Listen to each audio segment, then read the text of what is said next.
Hello, Golden Valley. Oh, it is good to be back in Minnesota. It is good to see your governor, Mark Dayton, here. On the way over, we were talking about making sure the Vikings were staying. You know, now that's a hard thing for a Bears fan to do. But I was rooting for the Vikings sticking around here, and the governor did a great job. You were praying too, huh? Absolutely. Prayer never hurts; it helps. You've got two outstanding senators, Amy Klobuchar and Al Franken.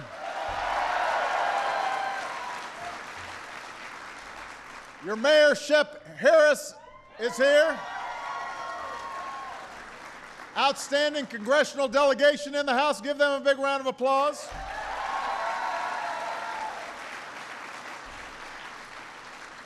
And I thought Ryan was really good, so give him a big round of applause.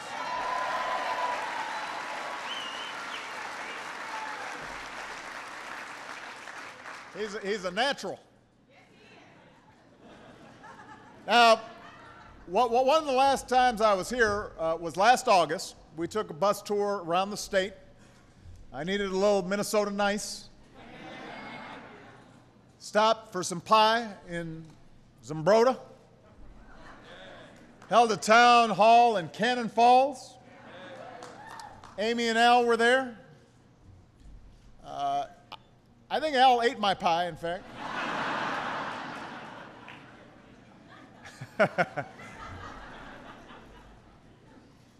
And I spent a lot of time talking with folks who'd spent the past couple of years making their way through a tough economy.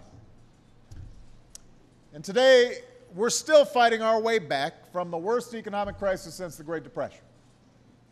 The economy's growing again, but it's not growing as fast as we want it to grow. Our businesses have created almost 4.3 million new jobs over the last 27 months, but as we learned in today's jobs report, we're still not creating them as fast as we want.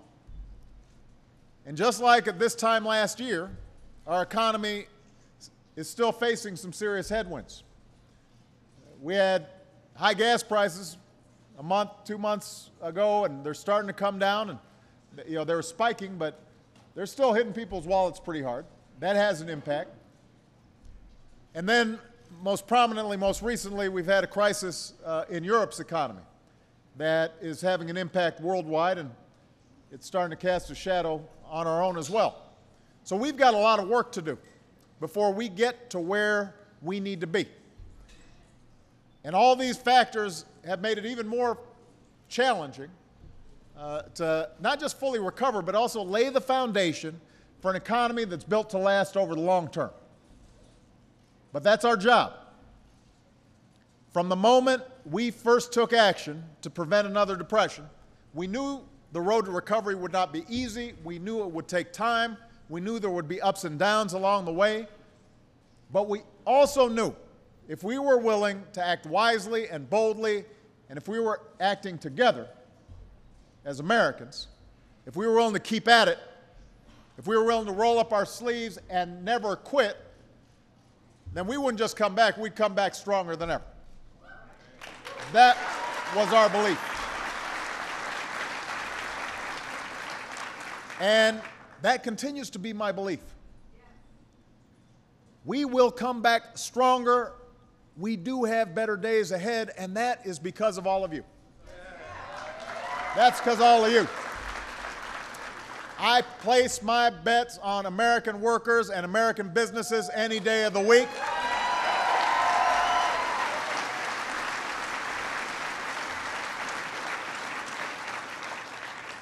You've been fighting through this tough economy with resilience and grit and innovation. Honeywell's a great example of a company that's doing outstanding work, and I want to acknowledge Dave Cody here, who's been serving on my job council and doing a lot of great work. That's why our auto industry's come roaring back. It's why manufacturing is consistently adding jobs for the first time since the 1990s.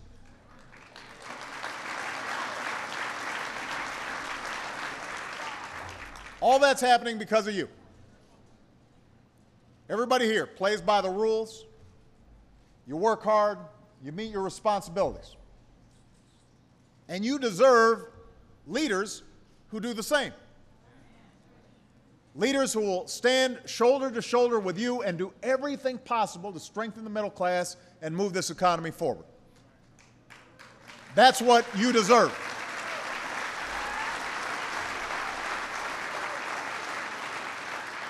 Look, we can't fully control everything that happens in other parts of the world. Disturbances in the Middle East, what's going on in Europe, but there are plenty of things we can control here at home. There are plenty of steps we can take right now to help create jobs and grow this economy. Now, let me give you a couple examples. I sent Congress a jobs bill last September full of the kinds of bipartisan ideas that would have put our fellow Americans back to work and help reinforce our economy against some of these outside shocks. I sent them a plan that would have reduced the deficit by $4 trillion in a way that is balanced, that pays for the job-creating investments we need by cutting unnecessary spending, but also by asking the wealthiest Americans to pay a little more in taxes.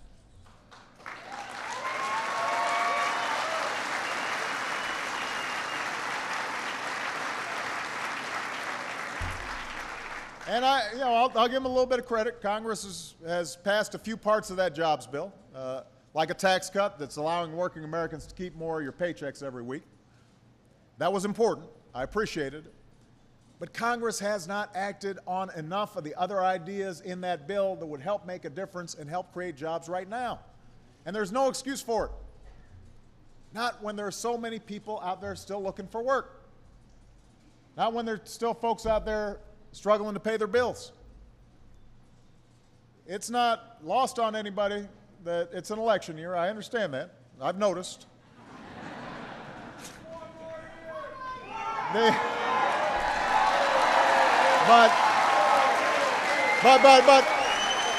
But we've got responsibilities that are bigger than an election. We've got responsibilities to you. So my message to Congress is, now's not the time to play politics. Now's not the time to sit on your hands. The American people expect their leaders to work hard no matter what year it is. The economy still isn't where it needs to be. There are steps that could make a difference right now, steps that can also serve as a buffer in case the situation in Europe gets any worse. So right now, Congress should pass a bill to help states prevent more layoffs so we can put thousands of teachers and firefighters and police officers back on the job.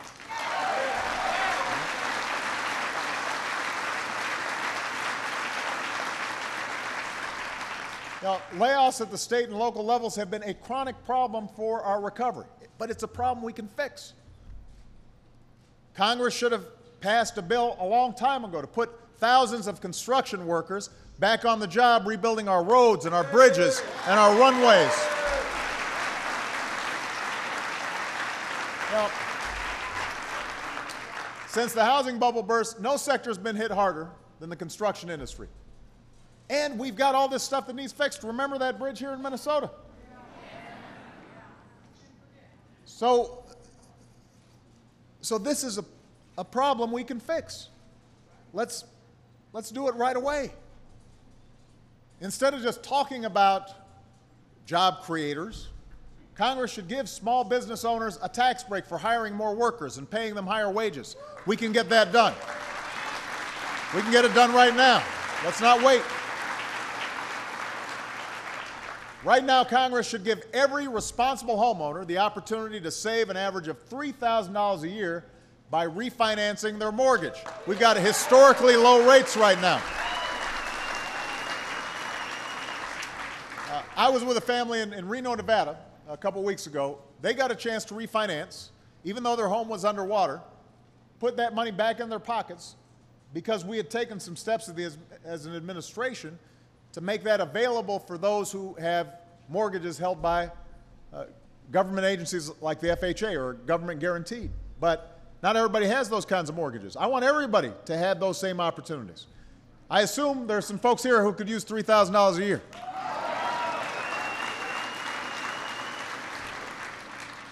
Let's get that done right now. That means they're going to be, if you got $3,000 a year extra, that helps you pay down your credit cards. That helps you go out and buy some things that your family needs, which is good for business. Maybe somebody will be replacing some thingamajig for their furnace. They've been putting that off. But if they got that extra money, they might just go out there and buy that thing. Right? Look.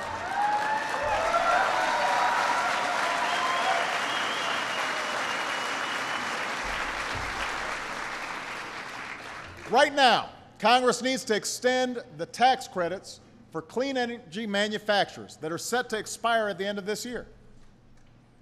I was talking to Dave Cote. The issue of energy efficiency and everything we need to do to shift away from dependence on foreign oil, we're making huge progress. We're actually importing less oil than any time in the last 8 years. We're down under 50%, but we can do more. And these clean energy companies, they're hiring folks. They're helping us break dependence on foreign oil. It's part of a package of stuff that Honeywell's doing a lot of work on. But almost 40,000 jobs are on the line if these tax credits expire. Why would anyone in Congress walk away from those jobs? We need to pass those tax credits right now. We need to pass them right now.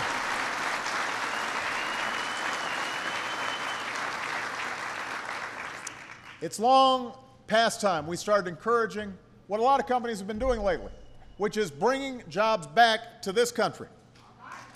And some of them are coming to Minnesota. The governor and I were talking in the car about some companies coming back. Red Bull, right? Coming back. But let's give them more incentive. It's time for Congress to end tax breaks for companies that ship jobs overseas. Let's use that money to cover moving expenses for companies that are bringing jobs back to America. That would make a difference right now.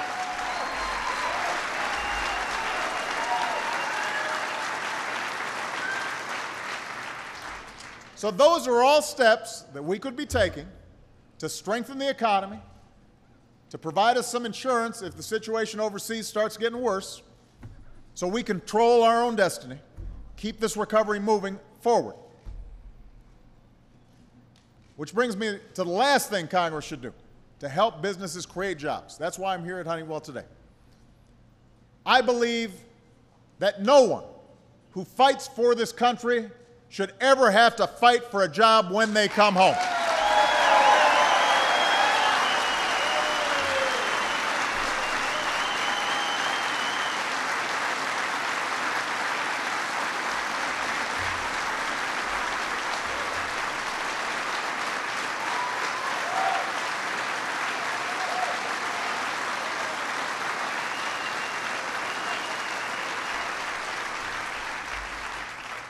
And for Congress, that means creating a Veterans Jobs Corps so we can put our returning heroes back to work as cops and firefighters on projects that protect our public lands and resources.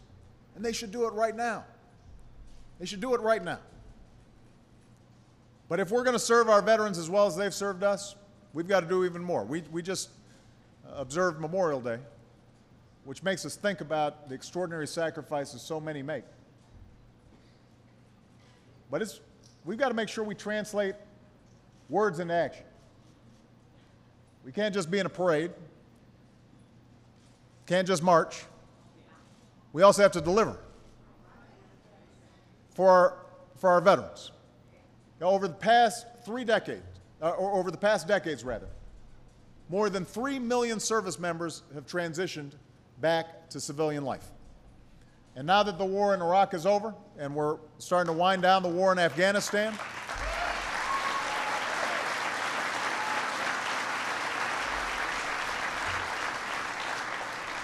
over 1 million more of those outstanding heroes, they're going to be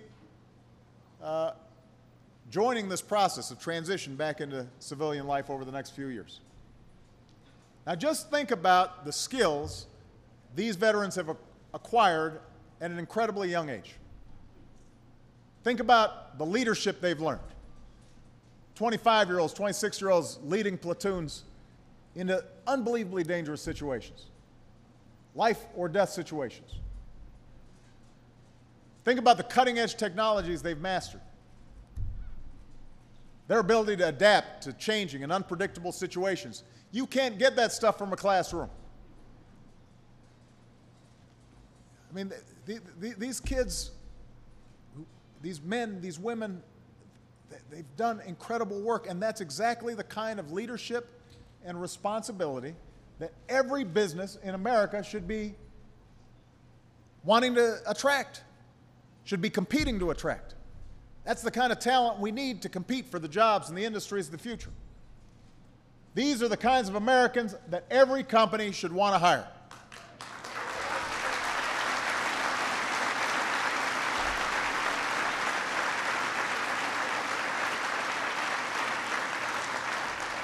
And that's why here at Honeywell, you've made it a mission to hire more veterans.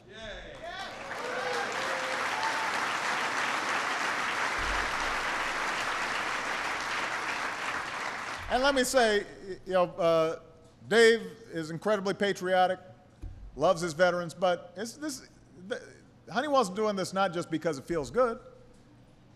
They're doing it because it's good for business, because veterans make outstanding workers. So today, I'm taking executive action that will make it easier for a lot of companies to do the same thing.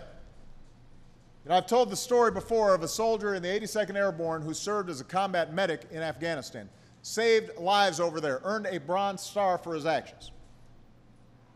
But he came home here to Minnesota, met him on our way to Cannon Falls. When he first came home, he couldn't even get a job as a first responder.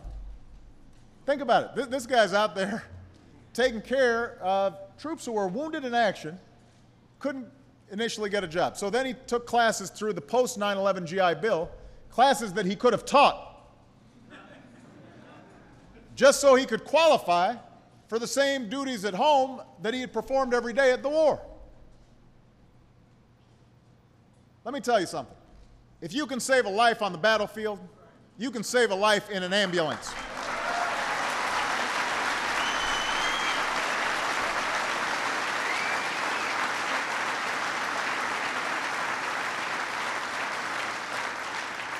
If you can oversee a convoy or millions of dollars of assets in Iraq, you can help manage a supply chain or balance its books here at home. If you can maintain the most advanced weapons in the world, if you're an electrician on a Navy ship, well, you can manufacture the next generation of advanced technology in our factories like this one.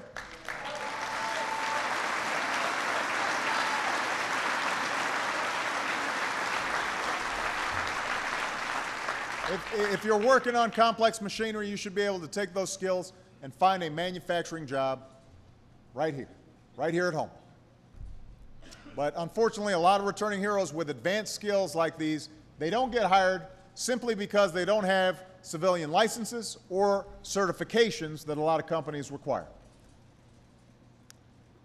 At the same time, I hear from business leaders all the time who say they can't find enough workers with the skills necessary to fill open positions. 80% of manufacturers say this, according to one survey. So think about it. We got all these openings and all these skilled veterans looking for work, and somehow they're missing each other. That doesn't make any sense. So that's where executive action comes in. That's where we're going to fix it. Today, I'm proud to announce new partnerships between the military and manufacturing groups that will make it easier for companies to hire returning service members who prove they've earned the skills our country needs.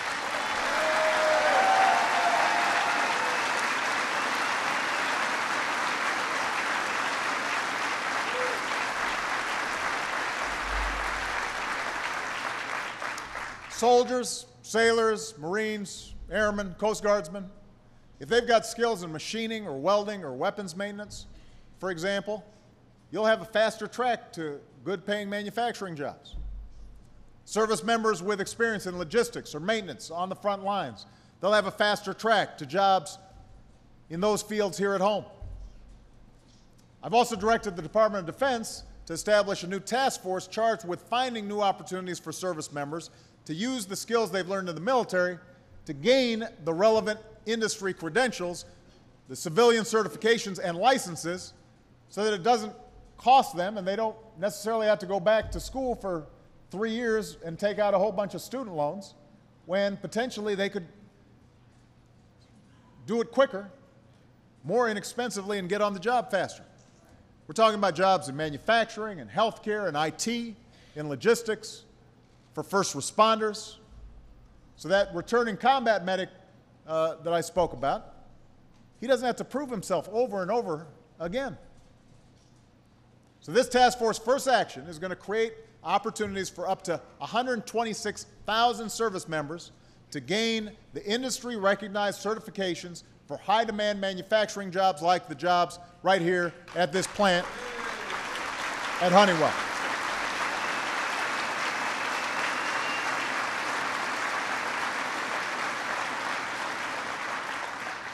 And this builds on the Skills for America's Future partnership that we launched last year with the National Association of Manufacturers to provide 500,000 community college students with industry-recognized credentials that'll help them secure good manufacturing jobs. And all of this builds on the steps we've already taken to make sure our returning heroes come home able to share in the opportunities that they have defended. Because when our men and women sign up to become a soldier, a sailor, an airman, Marine, Coast Guardsman, they don't stop being a citizen. When they take off that uniform, their service to this nation doesn't stop. Think about previous generations. Well, today's veterans are the same. When they come home, they're looking to continue serving America however they can. And at a time when America needs all hands on deck, they've got the skills and the strength to help lead the way. Our government needs their patriotism and their sense of duty. That's why I ordered the hiring of more veterans by the federal government. We've hired more than 200,000 so far.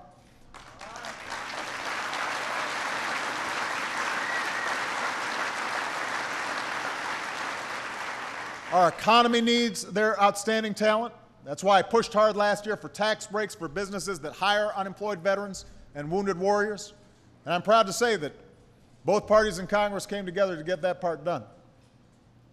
That's why we launched free personalized job search services through the Veterans Gold Card program and an online veterans job bank to help veterans find jobs that meet their talents. By the way, if there are any veterans here who need those services, you can find that at whitehouse.gov/vets. And then later this month, the VA will hold a jobs fair in Detroit where 12,000 more opportunities will be available to veterans.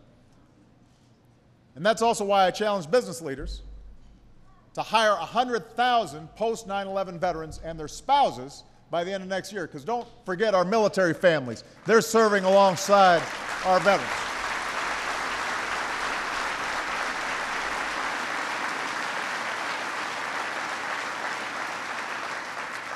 Michelle and Jill Biden, that's Michelle Obama and Jill Biden, just in case you were curious. You might not know which Michelle I was talking about. They're leading this effort with respect to military families nationally. It's called Joining Forces, to mobilize all of us to support today's military families and their veterans. And so far, the good news is participating businesses have hired more than 70,000 veterans. And they've pledged to hire 175,000 more in the coming years. And I want to thank Honeywell not only for being an active partner in this initiative, but right here, Honeywell has hired 900 veterans over the past year and for employing 65 veterans just here at Golden Valley. So give them a big round of applause. Proud of them. Proud of them.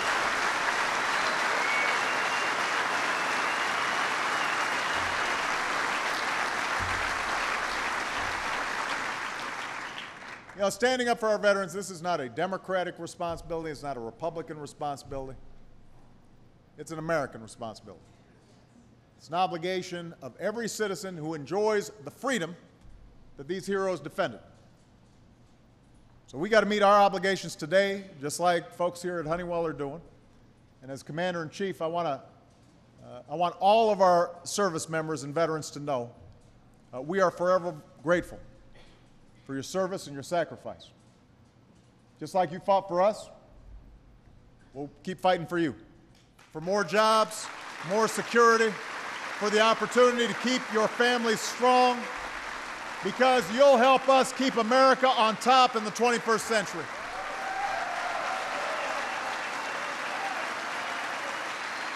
We're going to keep fighting, just as you did, to show just why it is that the United States of America is the greatest nation on earth. God bless you. God bless America.